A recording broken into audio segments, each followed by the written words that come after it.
دوستو، ایک دفعہ جب صلاح الدین ایوبی کا مقابلہ ایک صلیبی جنرل سے ہوا تو سلطان نے اس کو شکست دے دی، اور جب اس جرنیل کو صلاح الدین ایوبی کے سامنے پیش کیا گیا تو اس نے صلاح الدین ایوبی کو مخاطب کرتے ہوئے کہا کہ بظاہر تو تم یہ جنگ جیت چکے ہو، لیکن یقین رکھو کہ ہم نے تمہاری قوم کی تباہی کے لیے ایک نسخہ ڈھونڈ لیا ہے جس کا تم گمان بھی نہیں کر سکو گے، اور وہ نسخہ اس طرح ہے کہ تہذیبی یلغار کے نتیجے میں تمہاری قوم کے اخلاقی کردار کو کچل دیا جائے۔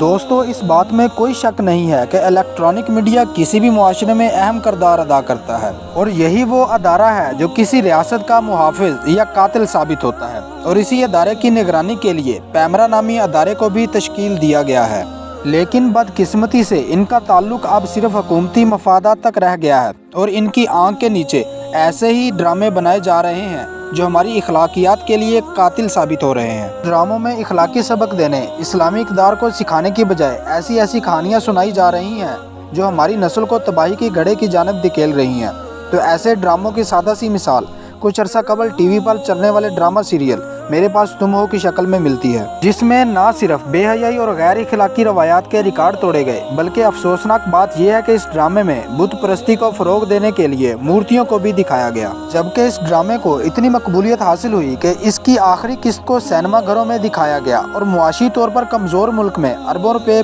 صرف اس کی ٹکٹیں خریدنے میں ضائع کر دیے گئے۔ دوستو، اس کے علاوہ پاکستان میں چلنے والے کسی بھی ڈرامے کو اٹھا لیں تو آپ کو بے پردگی، مخلوط محفلوں اور ناچ گانا بآسانی مل جائے گا، اور ان سے بڑھ کر عمومی عاشقی مشوقی کی حد توڑی جا رہی ہے جس سے کوئی بھی معاشرہ بنانے سے قاصر ہے۔ آج کل تقریباً ہر دوسرے ڈرامے میں کہیں ایک سالی اپنے بہنوئی پر ڈورے ڈال رہی ہے تو کہیں ایک بہنوئی اپنی سالی کے پیچھے پڑا ہوا ہے۔ دوستو، اس بات کو مکمل طور پر سمجھنے کے لیے جلن ڈرامے کو ہی دیکھ لیجئے، جہاں ایک لڑکی کو اپنی بہن کے شوہر یعنی بہنوئی سے محبت ہو جاتی ہے، اور پھر وہی محبت کو حاصل کرنے کے لیے سب کچھ کرنے کے لیے رضامند ہو جاتی ہے۔ اب یہاں سوال یہ پیدا ہوتا ہے کہ سالی اور بہنوئی کے ساتھ ناجائز تعلقات ڈرامے کی شکل میں دکھا کر کون سا سبق حاصل کیا جا رہا ہے؟ اور اگر ہم اسلام کی نظر میں سالی اور بہنوئی کے رشتے کو جاننے کی کوشش کریں تو اسلام کے نزدیک سالی اور بہنوئی آپس میں محرم ہے، یعنی دونوں کے درمیان نکاح نہیں ہو سکتا، اور نہ ہی دو بہنیں ایک وقت میں ایک انسان کے ساتھ نکاح کر سکتی ہیں۔ لہذا سوال یہ پیدا ہوتا ہے کہ اس ڈرامے کو ٹی وی پر نشر کرنے کا کیا مقصد ہے؟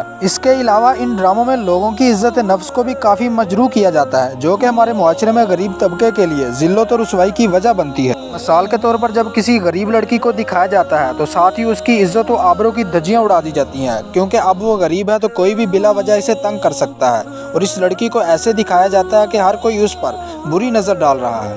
لیکن دوستو، اب اس کے برعکس دیکھتے ہیں، جب کسی ماڈرن لڑکی کو دکھایا جاتا ہے تو تنگ اور چھوٹے کپڑوں سے اس کے ماڈرنزم کو دکھایا جا رہا ہے۔ وہ لڑکی کہیں بھی جائے، شراب، جوا، زنا یہ سب کرے تو وہ ماڈرن ہے۔ اس طرح ڈراموں میں ماڈرن ہونے کا نظریہ ہی بدل دیا جاتا ہے، حالانکہ ماڈرن انسان اپنی سوچ کی وجہ سے ہوتا ہے، اور ایک ماڈرن انسان ایسی تمام گھٹیا حرکات سے دور رہتا ہے۔ لہٰذا ہماری پیمرا سے ریکویسٹ ہے کہ ایسے ڈراموں پر پابندی لگا دی جائے۔ اللہ سے دعا ہے کہ وہ ہمارا خاتمہ ایمان پر کرے اور ہمیں اپنی پناہ میں رکھے۔ تو دوستو، اگر میری یہ ویڈیو پسند آئی ہے تو اسے زیادہ سے زیادہ لائک کر کے ہماری حوصلہ افزائی ضرور کریں۔ دوستو، میرا نام محمد طیب ہے، اور میں ملوں گا آپ کو اگلی ویڈیو میں۔ تب تک کے لیے اجازت، اللہ نگہبان۔